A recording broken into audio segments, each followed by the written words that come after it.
하나님 말씀을 보겠습니다. 시편 34편입니다.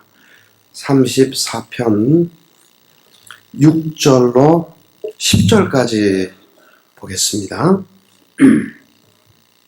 구약성경 826쪽입니다.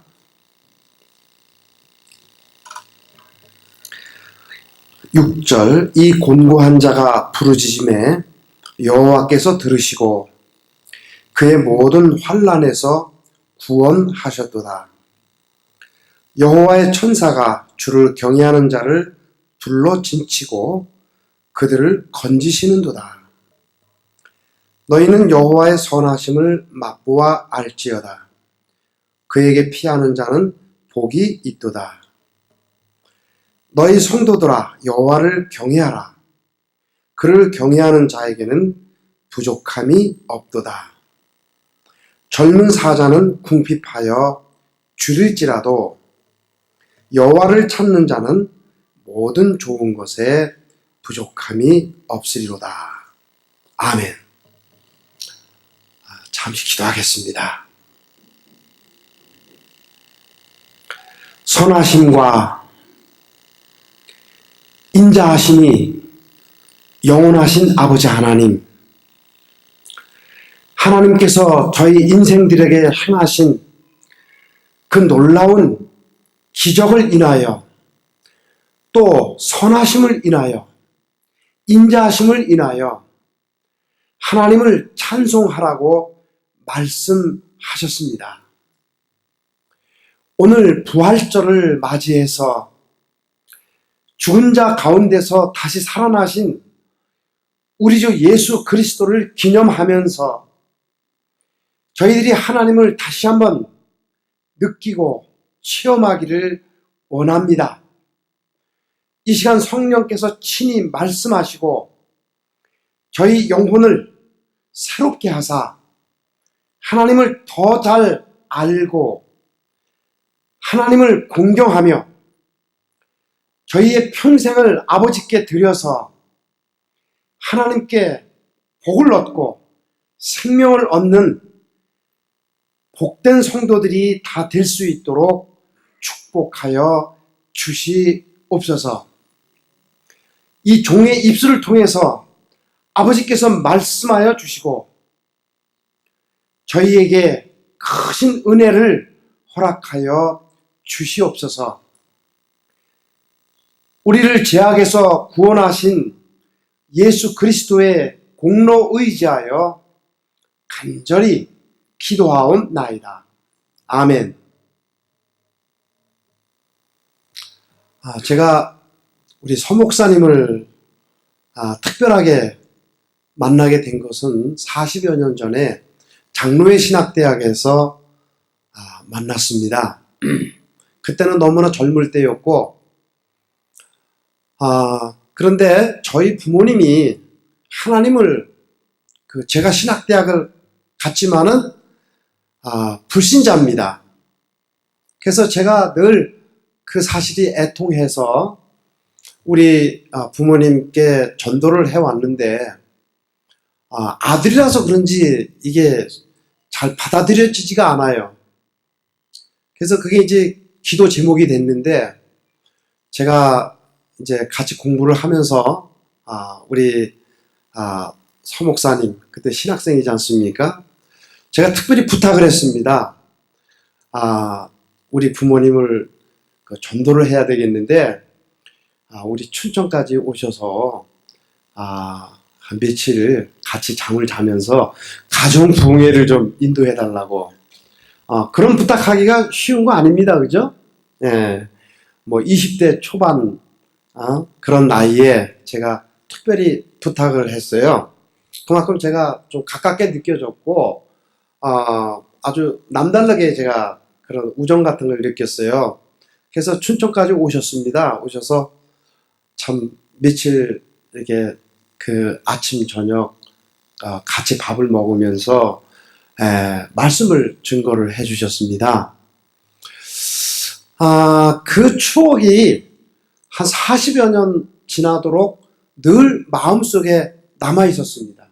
그리고 이제 우리 서 목사님은 또 다른 데로 이제 학교를 또 옮기셨고, 저도 또 어떻게 하다 보니까 학교를 또 옮기게 되고, 그러면서 서로 헤어져 갖고 40년 세월을 못 보면서 늘, 그 서 목사님 분명히 그 신학을 계속 하셔갖고, 아마 오늘날에는 목사님이 되셨을 텐데, 어떻게 만날 수 없을까 해갖고 늘 그리워했습니다. 그러다가 제가, 작년인가요? 이제 인터넷에 제가 쭉 한번 뒤져봤어요. 그 정보가 많이 발달된 세상이기 때문에 제가 이제 그렇게 해가지고 제가 가까스로 누구한테 많이 물어봤는데도 다 모른다고 그랬어요.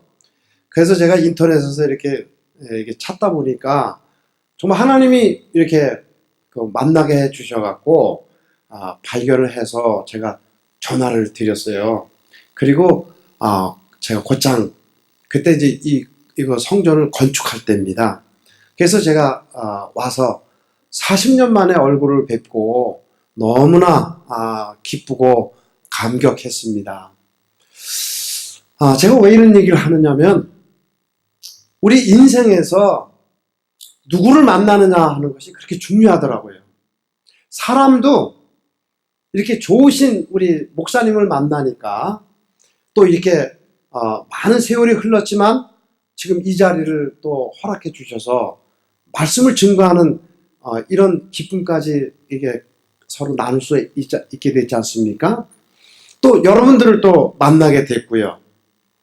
사람도 그런데 하물며 우리 인생에서 가장 귀한 것은 뭐냐면 하나님을 만나는 겁니다. 그래서 어느 은퇴 목사님이 가슴에다가 띠 같은 거를 글씨를 써가지고 품고 다닙니다. 거기에 뭐라고 썼냐면은, 하나님을 만나면 인생의 방황이 끝나고, 하나님의 아들 예수 그리스도를 만나면 축복의 문이 열린다. 이거를 자기가 써가지고 품고 다닙니다.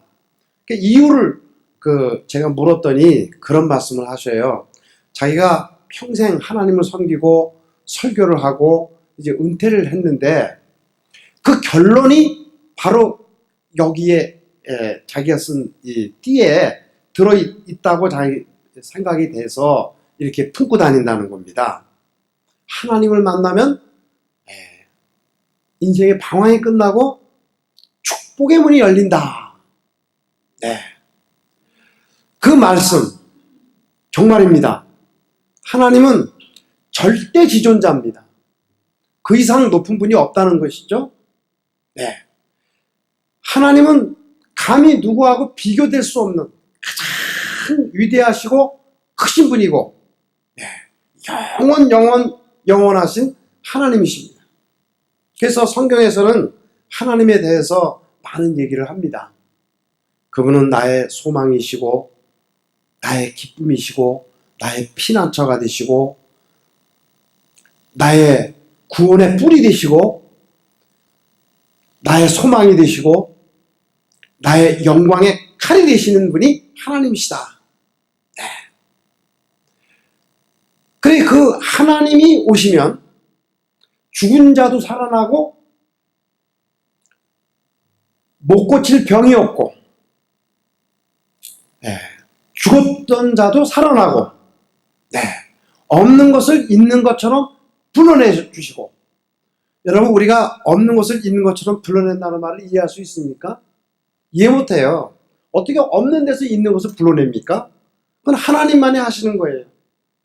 하나님이 빛이 있으라 하니까 빛이 있었고, 세상 의학적으로 너는 사형 선고를 받아도 하나님이 뜻이 있어서 하나님이 옷깃만 스쳐도, 하나님이 만져만 주셔도 그가 그 병에서 완전히 회복을 해서 새로운 삶을 살게 해주시고, 오늘 부활절 아닙니까? 사람이 죽음을 경험한다는 것 잘 알지 않습니까? 정말 이 죽음이라는 것은 그 자체가 가장 큰 형벌이고, 하나님 품을 떠난 인간이 치러야 될 마지막 삭스로서 죽음을 우리 인생은 다 경험하게 돼 있습니다. 죄의 값은 마지막이 죽음이라고 그랬어요. 네. 저는 인간이 죽는 모습을 보면서 정말 인간은 아무것도 아니구나. 하나님 품을 떠난 그 인간이라는 존재는 억만장자 아니라 세상에 권세를 쥔 왕이라 할지라도 아무 소용이 없이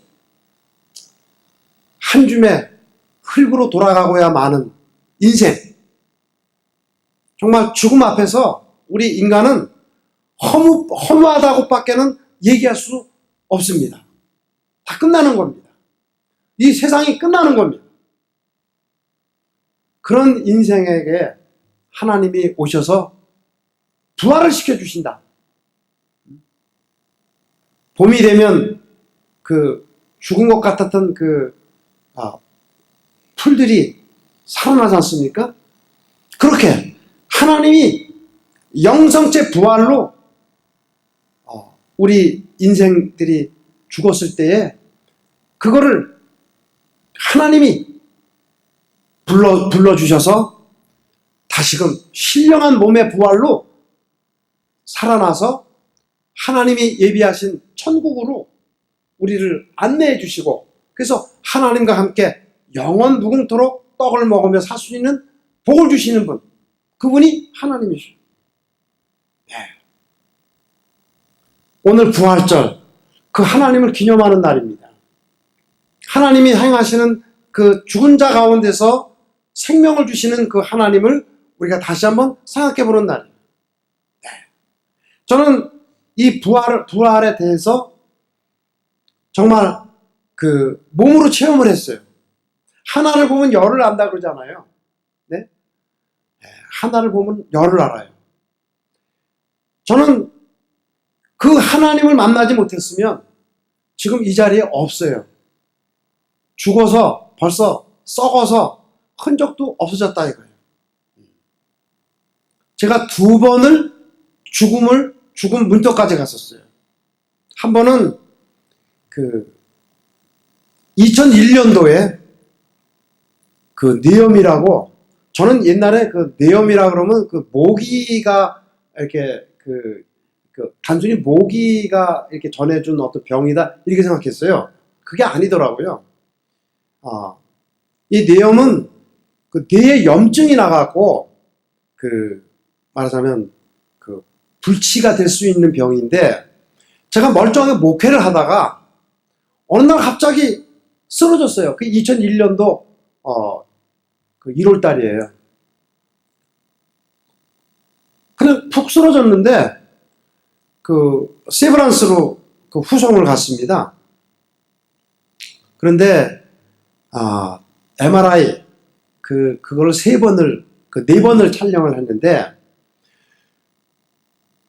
그 의사가 전부 진단을 하더니 목사님은 살 수가 없습니다.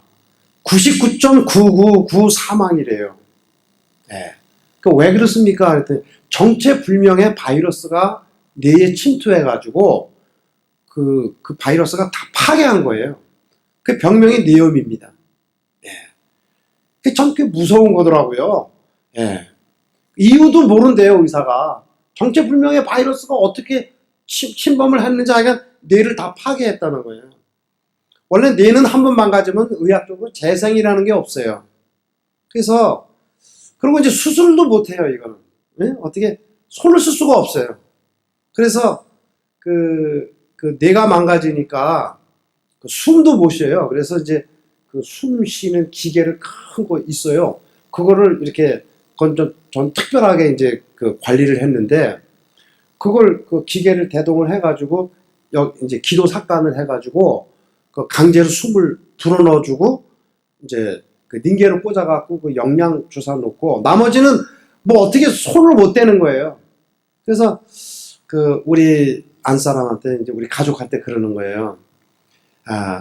마음을 단단히 잡수시라고. 이제 준비를 하시라고 그렇게 됐습니다. 참 답답한 일이죠. 그래서 제 안사람이 그리고 이제 또 의사는 100% 얘기는 안 합니다. 만에 하나 목사님이 살아난다 하더라도 불구자가 됩니다. 눈이 멀거나 벙어리가 되거나 뭐 불수가 되거나 하여튼간 정상에는 절대로 못 됩니다 이랬어요. 그러니까 우리 가족이 뭐 그렇게 해서 만에 하나 살아난다고 하면은 차라리 그 죽는 게 낫지 않느냐, 인간적으로 보면 그렇게 생각이 들죠 당연히. 근데 참 대책이 없으니까 제 안사람이 연세대학교에는 그 채플이라는 데가 있어요. 기도실이 예배 드리는 데가 있는데 거기 가서 금식을 하면서 하나님께 하소연을 했습니다. 하나님, 우리 남편 연목사를 볼 때 나 억울하고 너무 정말 정말 내 한스러운 게 가슴에 맺힌 게 있습니다. 우리 연목사님 목회한다고 뭐 고생 많이 누구보다도 많이 알고 또 저를 제일 잘 알잖아요. 우리 목사님 너무나 참처럼 순수하고 뭐 고생만 많이 했고 그런데 아무것도 이루는 것이 없이 이렇게 세상을 떠난다는 것은 내 억울합니다. 그러니 하나님이 뜻이 계시다면 한 번만 기회를 주신다면 하나님은 능히 살려내실 수 있는 분 아닙니까? 그러니까 한 번만 기회를 주십시오 하나님. 그러면서 눈물로 하나님께 기도했어요. 방법이 없지 않습니까? 뭘 도와줄 수가 없고. 그래서 하나님께 이제 매일 철야하면서 거기 성전에서 기도했습니다. 근데 어느 날 의사가 특별 지시가 있었어요. 오늘 밤이 아마 고비가 될 것 같다. 그러니까 어디 가지 마시고 곁을 지키십시오 그랬어요. 그래서 그날 제 안사람이 제 곁을 지켰는데 그날 새벽이었습니다. 제가 갑자기 의식이 돌아오고 살아난 겁니다. 네. 그러면서 제 기억에 설명할 수 없는 기억이 존재하는 거예요. 저 멀리서 노인으로 보이는 두세 분이 이렇게 저를 찾아왔어요. 찾아오셔가지고 가자 그러더라고요. 그래서 저는 천국으로 가자 그렇게 받아들였어요. 그래서 이제 아무 반항심도 없고 당연히 따라야 된다 이렇게 생각을 했습니다. 그래서 이제 마음속으로 이제 따라갈 차비를 하는데 제 안사람이 딱 나타나더니 이게 가로막는 거예요. 그러면서 한 번만 살려달라고 막 애원을 하는 거예요. 그러면서 목사님이 아직 할 일이 있으니까 한 번만 기회를 주십시오. 살려주십시오. 막 그러는 거예요. 제가 이렇게 보면서 아니 이건 좀 월권 아니냐. 하나님이 가자 그러면 뭐 그냥 순명 이렇게 그냥 따르는 것이지 뭐 된다 안 된다 사람이 그렇게 얘기할 수 있는 거 참 좀 너무 지나친 거 아니냐 이런 생각을 제가 이렇게 바라보는 겁니다. 근데 우리 안사람이 528장 주여 병든 내 몸에 찬송이 있어요. 그거를 막 담대하게 막 부르더라고요. 근데 천사가 그냥 돌아서서 그냥 저 멀리로 그냥 갔어요. 그리고 그 기억이 있는 거예요. 네? 그 기억이 있는 거예요. 그런데 놀라운 것은 제가 의식이 돌아오고 완전히 급상승 그냥 정상으로 회복이 된 겁니다. 제가 연세대학교 세브란스에 2달 반을 넘게 있었거든요. 중환자실에. 그런데 제가 살아난 거예요. 그래서 그렇게 의식이 돌아오고 제가 보름 만에 걸어서 나온 사람이에요, 제가. 그러니까 의사가 이제 퇴원할 때 저를 이제 불러가지고 4번 찍은 MRI 사진을 쫙 걸어놨어요. 그러니까 되게 많아요, 사진이. 초기 것하고 끝에 것을 비교를 해주는 거예요. 이럴 수는 없다는 거죠. 의학적으로 이건 설명이 안 된다. 이게 어떻게 이렇게 3개월도 안 되는 기간 내에 이렇게 변모될 수 있는지 자기로서는 설명할 수가 없다. 근데 분명한 것은 목사님 보니까 하나님이 살아계신 것 같다. 그러면서 저보고 그러더라고요. 목사님 운이 엄청 좋았습니다. 그래요. 그게 운이겠습니까? 운 아니에요. 하나님 만져주신 겁니다. 그래서 제가 그것을 주제로 해서 작년 12월 달에 사명이 있는 자는 죽지 않는다라는 그 8번째 책을 그 쿰난 출판사에서 기획 출판으로 냈어요. 근데 이제 제가 원래 그 원 제목은 그게 아니고 병든 내 몸을 만져주신 신유의 손길 이렇게 잡았습니다. 그러니까 그 하나님의 그 신유란 것은 하나님이 고친다 그런 뜻이거든요. 그 병든 내 몸을 만져주신 신유의 손길 이렇게 잡았는데 제 원고를 처음 읽어보신 어느 추천사를 써주신 그 목사님이 제 그 글 속에서 그 귀절을 따내왔어요. 그것이 뭐냐면 사명이 있는 자는 죽지 않는다. 이 제목이 더 좋아 보인다고. 그래서 그럼 그 제목으로 씁시다. 부제를 이제 병든 내 몸을 만져주신 신유의 손길 이렇게 해서 책을 냈습니다. 이제 한 번은 그렇게 제가 이제 죽음을 목격을 했고요. 근데 놀라운 것은 제가 정상적으로 살게 됐던 겁니다. 의사는 반드시 불구자가 된다. 그것도 만에 하나 살아나면. 근데 그 예상을 완전히 뒤집었어요. 정상으로 제가 살아났고요. 활동을 하게 됐고요. 그 다음에 또 한 번은 심장협심증입니다. 저는 심장협심 쪽으로 굉장히 고생을 한 사람이에요.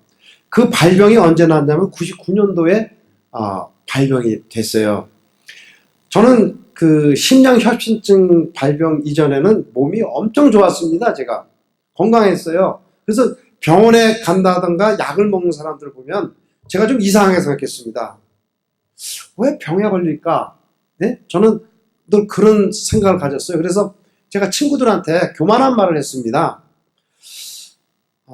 제가 이제 신유의 은사를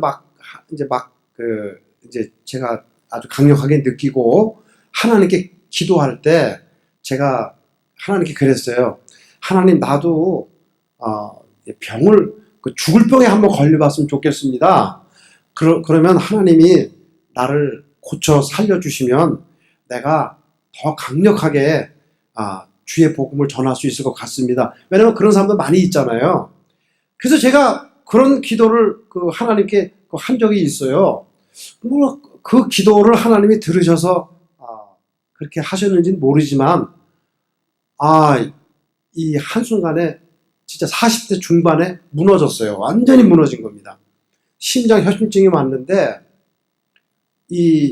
갑자기 제가 가슴이 막 갈라지는 통증이 왔어요. 이게 뭐지 그랬어요. 그래서 이제 그 병원을 갔더니 빨리 수술을 하라는 거예요. 빨리 수술을 안 하면 돌연사 갑자기 목숨을 잃을 수도 있다.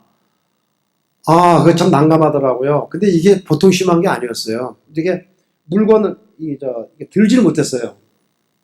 물건도 못 들지 조금만 가파른 언덕 이렇게 이거를 못 올라가는 거예요. 이렇게 걸으면 이게 막 너무 통증이 심해갖고 그래서 그 비용이 얼마입니까? 그랬어요. 그랬더니 이게 이제 그 정밀 검사를 해봐야 하는데 기본이 그때 의료보험 다 해서 내 돈 내는 것이 기본이 1,000만 원이래요. 그리고 이 상태가 나쁠 경우에는 한 3,000만 원, 4,000만 원도 된다는 거예요.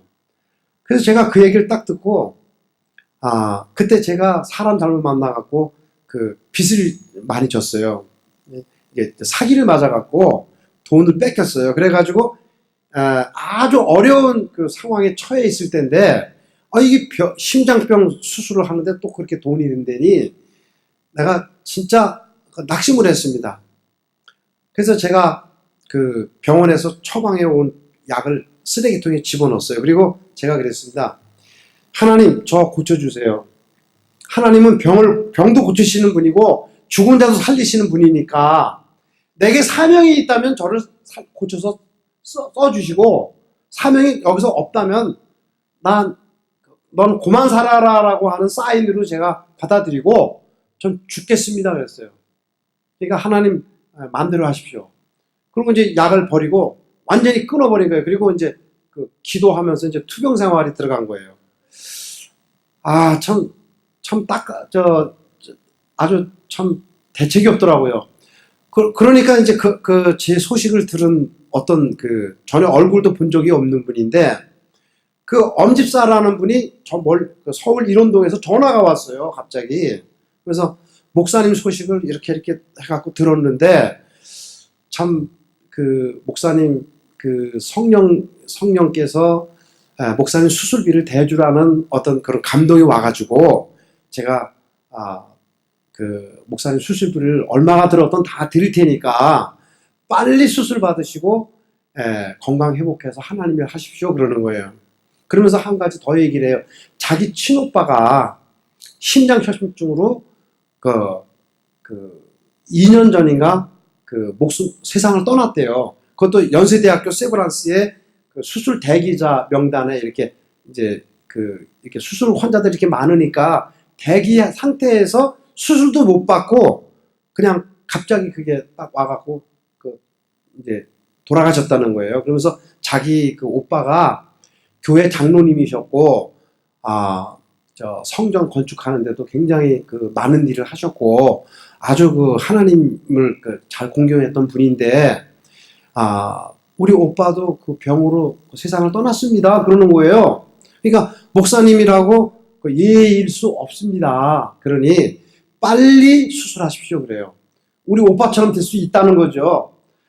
그래서 제가 그분을 한번 만나자고 그랬어요. 만나자고 그랬더니 이제 만났습니다. 우리 안사람하고 그분하고 이렇게 이제 또 친구분하고 이렇게 넷이 만났어요. 만나서 얘기를 하는데 제가 그랬습니다. 하나님은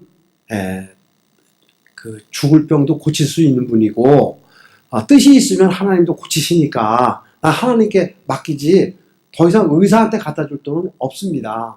그러니까 얼마가 됐던 그 돈이 저한테 어떤 주시기로 결정한 돈이 있으시면 그 돈을 저한테 주십시오. 그러면 제가 다시 목회를 시작을 해보. 제가 성전 개척 자금을 어떤 못된 목사 만나갖고 다 뺏겼거든요. 그래서 이제 아파트에서 이렇게 예배를 드리는 신세가 됐기 때문에 제가 너무 그게 참 맺힌 게 있어갖고 다시 내가 지하실에도 얻어서 목회를 할 테니 그 돈을 주십시오 그랬어요. 했더니 울먹이면서 아닌 것 같다고, 이거는 목사님 수술비로 드리라는 거지 그 용도는 아닌 것 같다고 기도해 봅시다 그러고 헤어졌어요. 그리고 전화가 서너 번 왔어요. 목사님 왜 고집 부리십니까? 빨리 수술 받으십시오. 그래서 제가 사명의 자는 죽지 않습니다. 제 안사람하고는 몇 번 싸웠어요. 당신 굴러 들어온 복도 차내 부리느냐고, 빨리 수술 받으라고. 우리 안사람은 걱정이 됐던 거예요. 그래서 사람 살고 봐야지 무슨 교회 용도로 쓴다고 그러냐. 그러니까 수술 받아라. 나는 못 받겠다. 그렇게 투병 생활을 제가 1년을 했어요. 근데 몸이 점점 더 아파지는 거예요, 이게. 점점 더 심해졌어요. 그러다가 만 1년 되는 날 제가 항복을 했습니다. 심장이 고통이 이게 멎질 않는 거예요. 그래가지고 제가 더 이상 견디질 못해갖고 세브란스로 빨리 나를 후송시켜달라고. 그래갖고 세브란스로 들어갔죠. 들어가서 밥을 먹다가 4시간 만에 제가 혼절을 했습니다. 의식을 잃어버렸어요. 이제 바로 중환자실 그 자리가 아니었으면 죽는데요. 근데 그 자리였기 때문에 제가 살아났습니다. 그래서 제가 그렇게 이제 두 번 이제 죽음 문 앞에까지 갔다가, 그래서 제가 수술을 했어요. 그랬더니 엄미양 집사님 소식을 듣고, 달려왔어요. 이 고급 떡, 이렇게 이제 한 박스하고 친필 편지를 썼더라고요. 그리고, 일금 1천만 원짜리 수표를 끊어갖고 오셨어요. 근데 제가 그분이 그렇게 잘 사는 가정이 아니고 전세를 사시는 분이었어요. 그런데 그분이 기도하면서 자기 오빠가 그렇게 이제 돌아가셨기 때문에 그런 사랑을 주셔서 제가 정말 엄청난 사랑의 빚을 졌어요. 제가 그래서 그분 은혜로 제가 이제 수술을 받고 이제 퇴원을 했습니다. 그랬는데, 제 심장이 너무나 안 좋은 상태였기 때문에 깨끗질 않은 거예요. 그러면서 그 이후로, 그게 이제 99년도거든요. 15년 동안 심장을 어마어마하게 고통을 받았어요. 그래서 수술을 몇 번을 했냐면, 2013년도, 얼마 전이죠. 2013년도 2월 달에 세브란스에서 또 수술을 했고요. 그해 2013년 12월 달에 또 이게 발병이 극심해져 갖고 또 3차 수술을 했습니다. 그러니까 제가 얼마나 고민이 많았겠어요. 시도 때도 없이 심장이 아프고 참 거의 그러니까 15년 동안 저는 뭐 일한다는 거 상상도 못했고 뭐 이렇게 뭐 누구처럼 뭐 뜀박질을 한다거나 뭐 등산을 한다거나 이런 거 일체 못하고 그러니까 거의 뭐 살았지만은 그리고 조금만 무리하잖아요. 그러면 몸이 감당치 못했어요. 그래서 제가 하나님께 의아하게 생각했습니다. 하나님은 나 2001년도에 뇌염으로부터 그렇게 깜짝같이 살려주셨는데 왜 심장병은 안 고쳐주십니까? 그게 하나의 난제로 남아있는 거예요. 그렇지만 이게 설명이 안 돼요. 점점 더 이 신앙이 아파지는 거예요. 그래서 이제 2013년도 2차 수술할 때 의사가 뭐라 그러냐면 목사님 심장 상태는 자기도 의사지만은 김병국 주치의가 그러는 거예요. 어떻게 이렇게까지 나빠질 수 있는지 자기도 이해가 안 된다는 거예요. 어느 정도냐면 왼쪽 심장에 굵은 관상대동맥이 3개가 있습니다. 근데 좌측의 관상대동맥은 완전히 폐쇄예요. 폐쇄가 됐고요. 나머지 2개 갖고 사는데 2개도 여러 군데가 막혀가지고 스턴트를 박은 거예요. 99년도에 이제 스턴트를 2개를 꼈지 않습니까? 그리고 2013년도 2월 달에 또 수술을 했는데 그때도 이제 스턴트를 또 박았죠. 그리고 장가지 혈관이 많지 않습니까? 그게 거의 죽었대요. 장가지 혈관이 죽어서 움직이질 않는 거예요, 이렇게. 예? 그리고 움직이는 게 이렇게 화면으로 보이는데 느리게 움직여요, 느리게. 그래서 목사님은 몸 관리를 조금만 잘못하면 큰일 납니다. 그러니까 모든 것 다 내려놓고 목회도 내려놓고 다 그냥 쉬라는 거예요. 참 이게 그래서 의사 말로는 심장이 너덜너덜하다 그러더라고요. 너덜너덜하다. 예? 그래서 제가 심장 때문에 굉장히 고통을 15년 동안 받았어요. 그 이제 2013년도 12월 달에 12월 1일 날 이제 또 수술을 받았는데 거기서 또 하나님이 나타나셨어요. 근데 어떻게 나타나셨냐면 이제 영상 촬영을 조영제를 뿌려가면서 이제 다 보거든요. 근데 시술하는 도중에 의사가 왔어요. 와서 목사님 이상하다고 이상한 일이 벌어졌다는 거예요. 그러면서 저는 이제 국부마취 상태에서 그걸 다 같이 보거든요. 그래서 이제 설명을 하는데 뭐라 그러냐면 그 99년도에 시술했던 그 막힌 그 혈관 바로 위에 이렇게 얇은 혈관이 있어요. 이렇게 그 얇고 기다란 혈관이 이렇게 보였다 안 보였다 그러는 혈관이 있어요.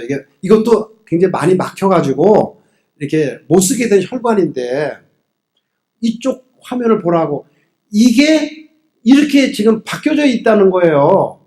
그 설명을 해주는데 보니까 진짜 이게 그거는 관상대동맥이 아니거든요. 근데 그게 마치 관상대동맥처럼 굵게 이렇게 변모되어 있는 거예요. 이렇게 굵고 길게 이렇게 글로 혈류가 원활하게 이렇게 흐르고 있는 거예요. 그래서 이거는 의학적으로 설명이 안 된대요. 자기도 모르겠대요. 이건 어떻게 된 건지 모르겠다. 근데 분명한 거는 목사님 많이 좋아졌습니다. 이대로라고 하면은 그렇게까지 고민을 안 해도 될 것 같다. 그러니까 많이 좋아졌으니까 하여간 퇴원하시고 너무 걱정하지 마시라고. 저는 그게 이제 어떤 건지 이제 그 당시는 모르잖아요. 이제 궁금한 마음으로 퇴원을 했어요. 그리고 나서 지금 그러니까 몇 개월입니까? 1년 4개월이 지난 겁니다. 2013년 12월 달이니까 지금 이제 4월 달이니까 1년 5개월째 되는 거죠. 거의 정상. 물론 이제 혈관이 다른 데가 많이 막히고 뭐 그런 것은 이제 하나님 손을 안 대서 아직 어떤 징크스는 있지만 비교될 수 없는 삶을 제가 살고 있어요. 거의 정상인처럼. 네? 거의 정상이죠. 저 노동도 해요. 우리 그 텃밭을 제가 제가 혼자 가꾸고 있고, 집을 새로 지을 때 나무를 3.5톤 트럭 나무 하나를 가득 실어와갖고 품을 제가 한 사람도 안 사고요. 꽃갱이하고 삽으로 제가 구더기를 다 파가지고 나무를 한 차를 제가 혼자 심었어요. 의도적으로. 그 이유가 있습니다. 증거를 남기려고. 제가 거짓말하면 안 되잖아요.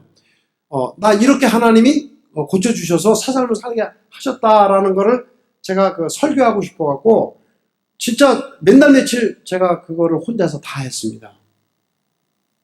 여러분, 하나님이 이런 분입니다. 이런 하나님을 만나기만 하면 진짜 세상으로 말할 수 없는 복이 임하는 겁니다. 믿으십니까? 네. 그래서 저는 그 사람들한테 그렇게 말합니다. 부활을 믿습니까? 그래요. 그럼 이제 신기하게 생각하죠. 부활. 죽은 자가 살아난다? 여러분, 죽으면 즉시 부패가 시작이 되고 구더기가 막 파먹어요. 네? 그러니까 나는 여러분 이제 하시다가 이제 세상을 떠나시면 화장하기를 권합니다. 구더기 파먹는 거는 난 더 못 본다고 생각해. 땅속에서 6개월이고 8개월이고 그 구더기가 다 파먹어서 공중분해 시키잖아요. 그게 더 끔찍해. 차라리 화장 넣어서 재로 해갖고 뿌리는 게 낫지. 네? 네. 그게 죽음이라는 거예요. 그게 그렇게 참 뿌려지는 우리 그 흙길에서 뿌려지는 인생인데 때가 되면 아들의 음성을 듣고 하나님 살려내실 때 그게 부활입니다. 죽은 자를 살려내시는 거예요. 아브라함이 믿은 하나님은 없는 것을 있는 것처럼 두르시는 이라고 그랬습니다. 정말 그런 분이 하나님이셔요. 저는 그렇게 설명합니다. 부활? 나를 보라고. 나 의학적으로 정말 죽었던 사람인데 하나님이 이렇게 멀쩡하게 살려주신 거 하나 보면 열을 알지 않느냐고. 예?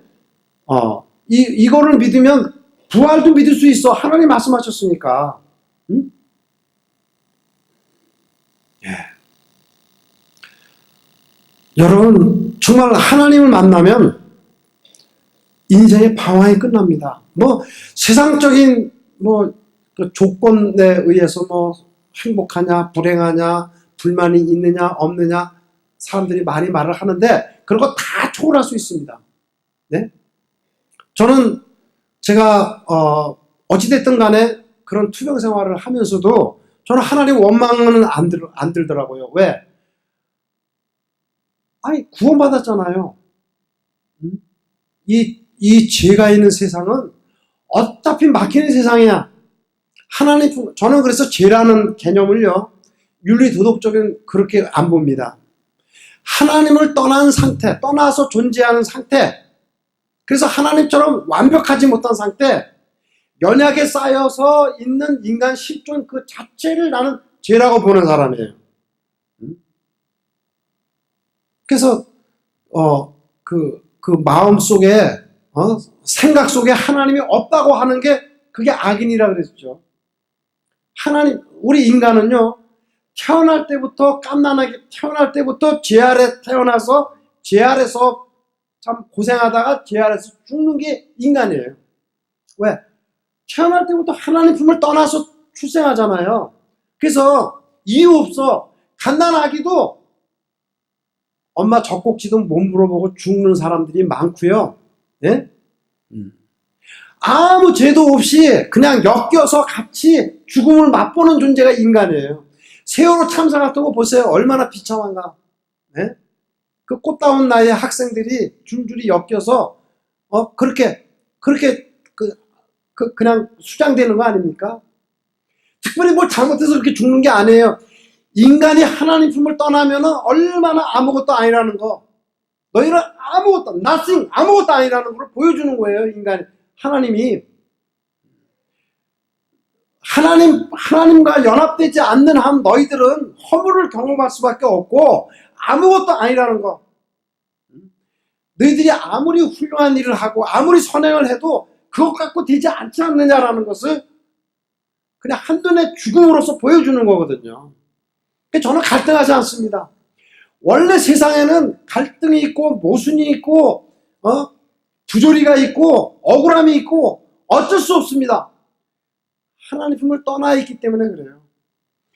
하나님 품을 떠난 죄된 인간들이 하는 행동들이 다 그런 저주를 불러들이게 돼 있고요. 그건 대책이 없는 겁니다. 대책이 없는 거예요. 저는 세상성을 그렇게 이해합니다. 그러니까 어차피 세상은 막혀서 죽는 거예요. 돈이 없어 돈에 막히고 가는 세월에 막히고 예? 건강이 없어 건강에 막히고 그저 동쪽이 막히면 서쪽이 막히고 예? 어떻게 하든지 막혀서 나중엔 최후에는 노안이라는 병에 걸려서 죽는 것이 인간입니다. 그래서 우리 인간은 하나님이 없이는 살 수가 없는 존재. 구원이 절대적으로 필요한 존재. 근데 하나님은 어떤 분이냐? 내 모든 죄를 용서하시고 내 모든 병을 고치시고 내 생명을 파멸해서 구속하시고 인자와 긍휼로 관을 씌워주시고 내 청춘으로 말미암아 복순이처럼 새롭게 하시는 분이 하나님이십니다. 그 하나님이 오셔야 우리 인간의 문제가 해결되고 내가 행복을 찾을 수 있고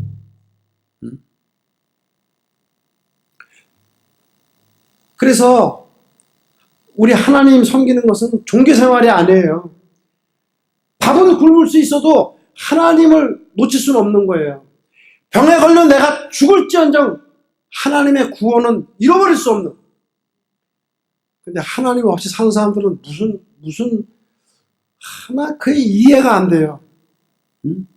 정말 깡다고 좋은 겁니다. 세상 것은 다 잃어버려도 하나님은 모시고 나 죽을 때 구원받아야 되지 않겠습니까? 네. 저는 그거를 알기 때문에 내게 더 이상 어떤 하나님의 특별한 뜻이 없다면 여기서 죽자! 그 용기가 생기더라고요. 그래서 사명이 있는 자는 죽자. 우리 안사람하고 많이 싸웠어요. 수술 받으라고 당신 왜 이렇게 고이 부리냐. 사명이 없으면 죽지. 나 뭐 사느냐고. 나 살고 싶지 않다. 세상 살아보니 계속 나 이렇게 힘들고 고통스럽고 무슨 즐거움으로 살겠냐. 사망이 없으면 다시 죽어버리지. 내가 그게 신앙이었어요. 그리고 나 하나님께 다 맡기겠다. 살든지 죽든지 하나님 마음대로 하십시오. 그 원망은 생기지 않아요. 다만 내가 못나고 내가 하나님의 뜻을 얻지 못한 것이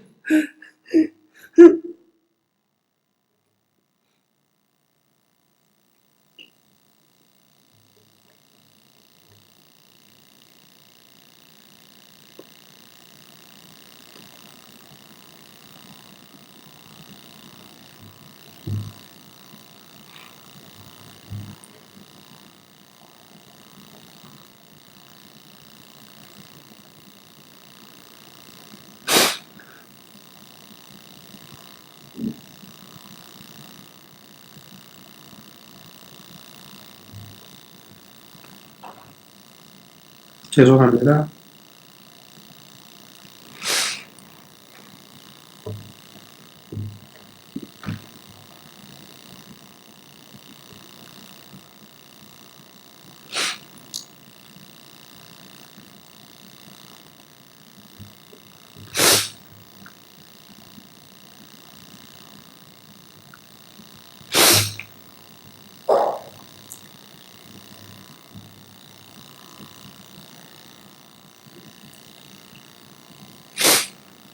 네.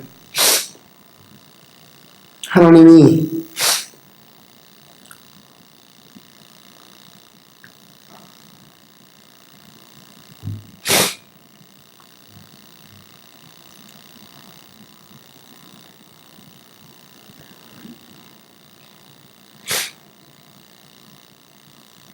줄인 영혼을 좋은 곳으로 채워주시고 상한 심령을 간구를 들으시는 하나님께서 은혜를 베푸셔서 이렇게 살게 하셨습니다. 단순히 그냥 살았다는 것이 중요한 것이 아니라 하나님이 은혜 베푸셨다는 것을 내가 경험하게 됐다는 것, 그리고 그 크신 하나님을 간증할 수 있게 됐다는 것, 그게 너무 감격하고 행복을 느끼게 해주시는 겁니다. 하나님은 살아계신 분입니다. 공고한 자가 부르짖음에 하늘에서 들으시고 여호와께서 들으시고 그 모든 환난에서 구원해 주셨다고 했습니다. 여호와를 경외하는 자를 위해서 여호와의 사자가 천사가 그를 둘러 찐치고 보호하셨다고 했습니다. 제가 내염에서 겨우 비틀거리면서 걷게 됐을 때 채플에 가서 이사야 41장하고 43장을 붙들고 기도를 했습니다. 두려워하지 말라. 내가 너와 함께 함이니라. 놀라지 말라. 나는 네 하나님 여호와니라. 내가 너를 참으로 도와주리라. 내가 너를 참으로 너를 붙들어 주리라. 하나님께서 말씀하신 그 말씀. 너는 두려워하지 말라. 내가 너를 구속하였고 내가 너를 지명하여 불렀나니 너는 내 것이라. 내가 물 가운데 지날지라도 물이 엄멀지 못하고 내가 불 가운데 지날지라도 불이 사르지 못하고 불이 너를 태우지 못하고 불꽃이 너를 사르지 못할 것이라고 하는 그 말씀 그대로 내게 글자 하나 안 틀리고 그대로 나타나 주신 하나님, 그 하나님이 너무 좋습니다. 목숨을 다 바쳐서 그 하나님을 증거하고 싶습니다.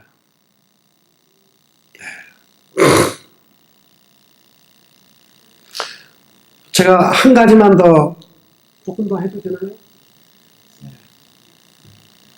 제가 한 가지만 더 제 체험을 말씀드리겠습니다. 저는 그 두통이 있어갖고 10년 동안 글을 못 썼던 사람이에요. 제가 글을 좋아하는데 정신을 집중해서 글을 읽거나 글을 쓰면 머리가 빠개지는 것처럼 또 아픈 거예요. 그래서 그걸 벗어나려고 제가 노력을 많이 했는데 방법이 없었어요. 근데 육체노동은 괜찮아요. 육체노동은 거뜬히 하는데 이게 이 정신노동 이거는 더 이상 끝났어요. 못해요. 그리고 글 한 편 억지로 쓰잖아요. 머리가 막 빠개져 아프면서도 글을 억지로 쓰면 아주 극도의 피로감이라는 거 있죠. 몸이 뻗어버리는 거 있죠. 녹다 온 상태가 돼요. 그래서 제가 목회자로서 이건 치명적인 거이기 때문에 제가 벗어나려고 참 노력을 많이 했는데 방법이 없었어요. 그래서 포기했습니다. 이제는 글 쓰는 거 다 포기. 그래서 설교도 그냥 대충 밑그림만 잡아놓고 그냥 하는 식으로 바꿨고요. 예. 그 10년을 그렇게 살았습니다. 2008년 5월 30일까지. 그런데 2008년 5월 30일 날 저 원주에서 목회하시는 그 김승환 목사님이라는 분이 기다리는 기쁨이라는 그 책을 한 권 자기가 써가지고 저한테 선물하려고 저희 교회를 방문을 하셨습니다. 그래서 제가 저녁을 대접을 하고 강변을 거닐면서 이런저런 얘기를 하는 가운데 어떤 그 대화 속에서 제가 도전을 받았어요. 그래서 그 목사님 이제 가시고 나서 제가 하나님께 뜬금없이 이렇게 기도를 했습니다. 하나님, 저도 내일서부터 글 한 편씩 완성된 글을 하나 써서 하나님 전에 올리겠습니다. 그랬어요. 그리고 이제 그 다음날 5월 31일부터 글을 쓰기 시작을 했습니다. 근데 이상한 기적이 생겼어요. 머리가 안 아픈 거예요. 깜짝같이. 그리고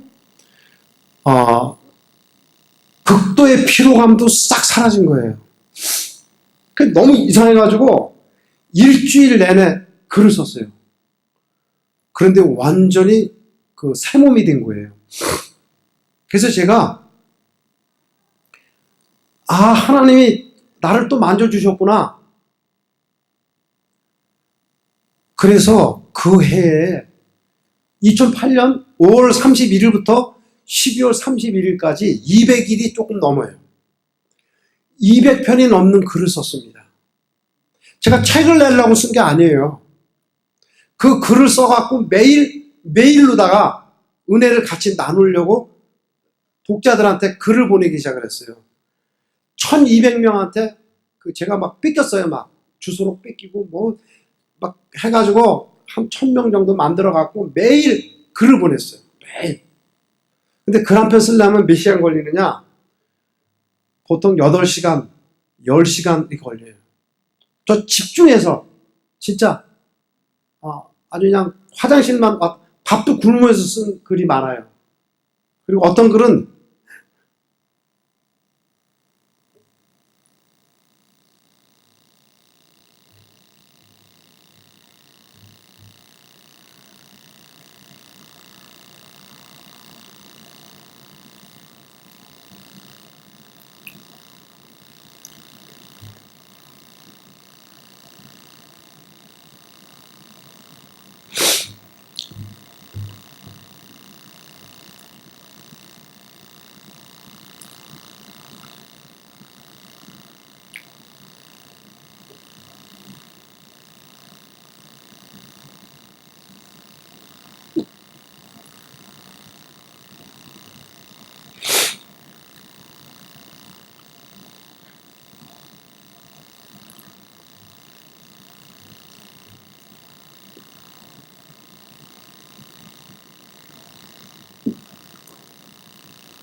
제가 눈물로 썼어요.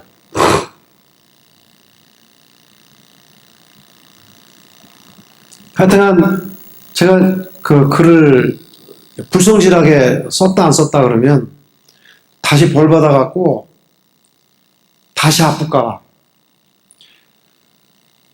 삶의 1순위로 그 글 한 편 쓰는 거였어요. 그래서 그 목회하다 보면은 글을 못 쓰게 되는 상황이 참 많아요. 그런 날은 미리 저녁 10시경에 잠을 딱 자고 한 12시에 일어나갖고 밤을 꼬박 새우면서 글을 썼어요. 그래서 제가 불가피하게 뭐 장례식장 멀리 지방 가고 뭐 그래서 못 쓴 날이 딱 며칠 되고요. 거의 진짜 90 몇 프로 약속을 지켰습니다. 그렇게 1년이 이제 지나고 나서 그 교수하는 친구들 3분이 찾아왔어요. 이거 굉장히 귀한 글이라고 책을 내라고. 아이 무슨 농담하느냐고. 책 아무나 내느냐고. 난 돈도 없고 그 능력 없다. 자네 도와줄 테니까 좀 책을 내라. 그래서 제가 2번을 그 고사를 했다가 3번째 그 부부가 또 와가지고 책을 내라고 그래서 제가 하나님이 지혜를 주시더라고요. 매일 독자들한테 제가 그 편지를 썼어요. 제 글을 읽으시고 은혜가 되시는 분은 그 10,000원이든 얼마든 책 헌금 한번 해주시면 제가 책을 낼 수 있을 것 같습니다. 그랬어요.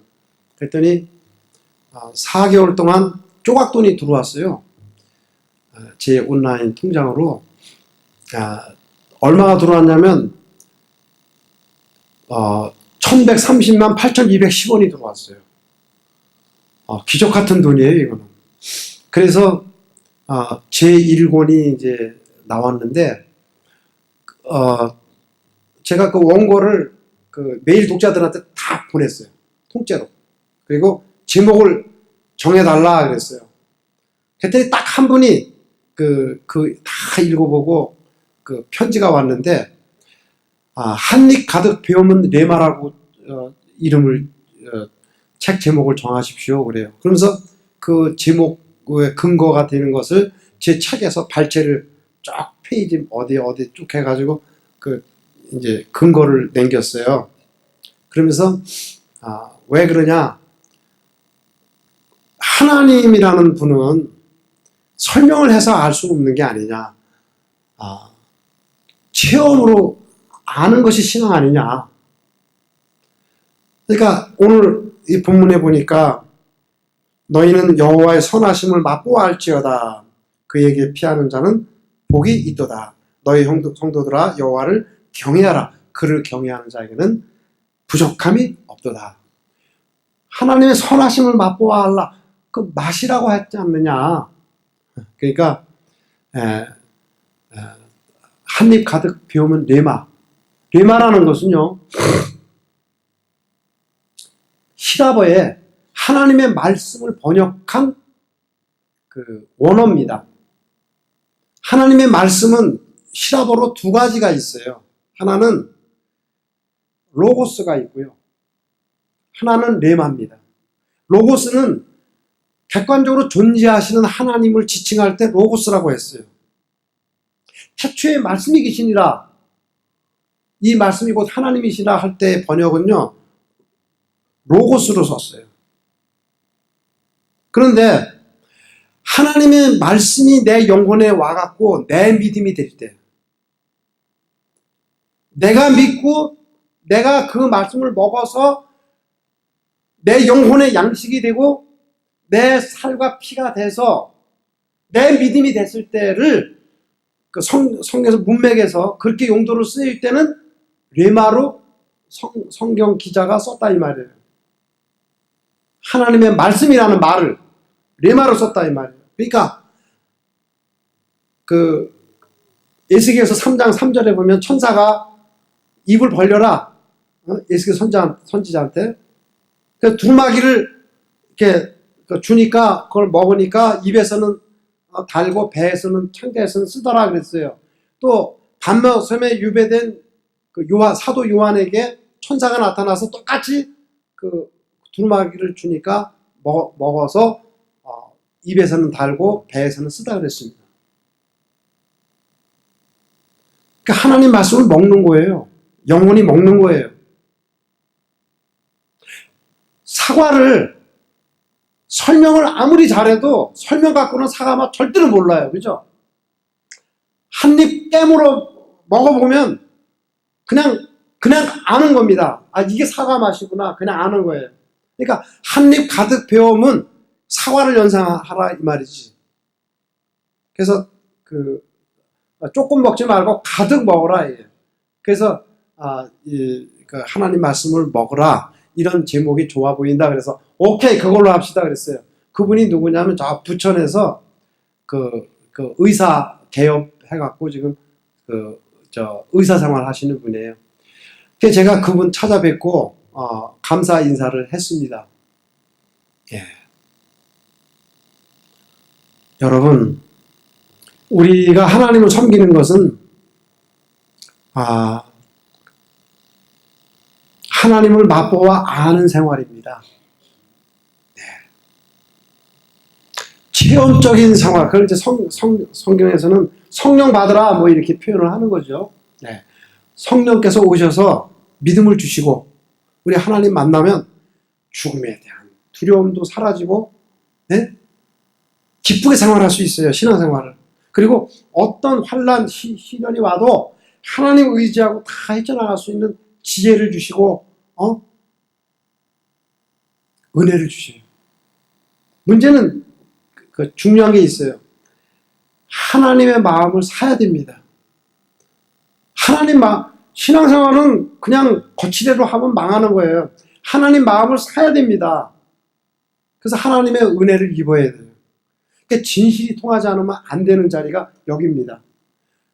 겉에는 다 속일 수 있고 뭐 다 그렇게 할 수 있어도요. 마음 중심은 중심을 꿰뚫어 보시는 분이 하나님이시라니까요. 하나님과 통해야 돼요. 이게 영적으로 통해야 돼요. 목숨 내걸고 여러분들이 하나님을 섬기시기 바랍니다.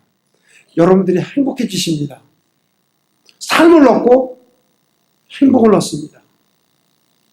하나님이 다 주십니다. 저는 그걸 진짜 말씀드리고 싶어요. 저는 말재주도 별로 없지만 나 강력하게 이거 얘기할 수 있습니다. 아무쪼록 성도님들 하나님께서 크신 사랑으로 품어주시고 우리 삼성교회가 좋은 교회 되시기를 바랍니다. 네. 그리고 마지막으로 제가 쓴 사명이 있느냐는 죽지 않는다. 이 책이요. 정말 특별한 책입니다. 여기에 제가 그 외에도 말 못한 게 많이 있어요. 꼭 읽으시고요. 여러분들만 읽지 마시고 자녀들 다 읽겠어요. 자녀들. 그리고 제 욕심은요. 한 분이 2권씩 갖고 갔으면 좋겠어. 왜? 한 권은 집에 소장하면서 읽고 또 읽으세요. 저는 제가 쓴 글이지만 10번, 20번 읽는 사람이에요. 틈만 나면 읽어요. 왜? 읽을 때마다 제가 써놓고도 제가 감격하고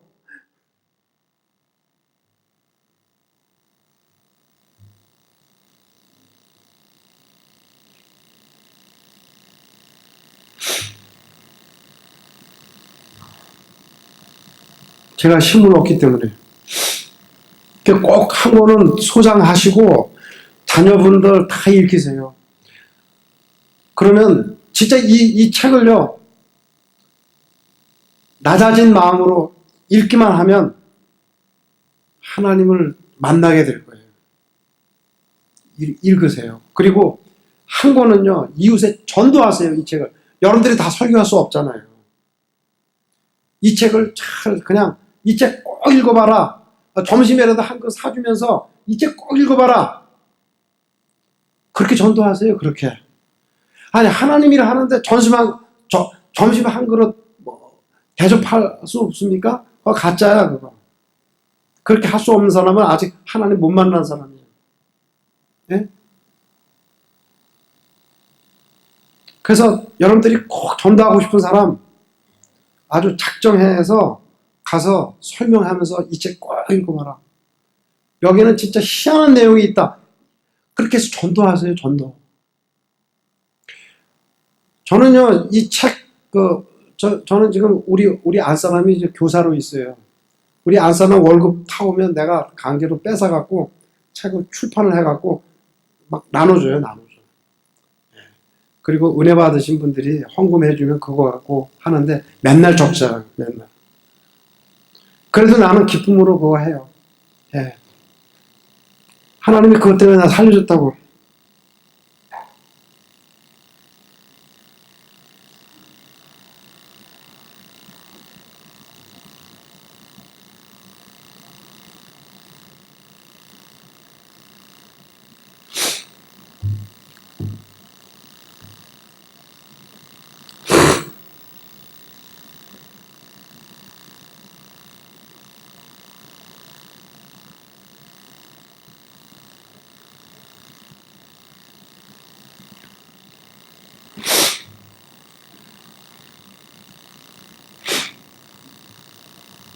네.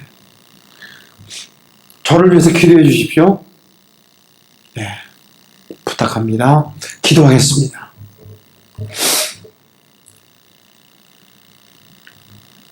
젊은 사자는 궁핍하여 줄일지라도 여호와를 찾는 자는 모든 좋은 것에 부족함이 없다고 하신 그 말씀 그대로 우리 삶 속에 이루어 주시기를 심히도 원합니다. 저희들 아무것도 아닌 그런 허물투성이인 그런 존재들이오니 불쌍히 여겨주시고 저희들 뜻이 있어 사는 날 동안 아버지께 쓰임받으며 아버지의 그 영예로운 이름을 전파하는 귀한 하나님의 종들이 다 되기를 원합니다. 우리 가정들을 축복하시고 우리 자자손손 하나님을 경외하며 하나님께 영광 돌리며 하나님의 이름을 높이는 귀한 가문들이 다 되어서 참으로 하나님께서 영광 받으시옵기를 원합니다. 우리 삼성교회를 축복하시고 여기서 하늘을 향해 기도하는 심령들마다 하나님 만나주시고 하늘을 여시고 하늘의 좋은 것으로 갚아주시며 풍성한 은혜로 함께하여 주옵소서. 우리를 죄악에서 구원해 주신 예수 그리스도의 이름으로 간절히 기도하옵나이다. 아멘.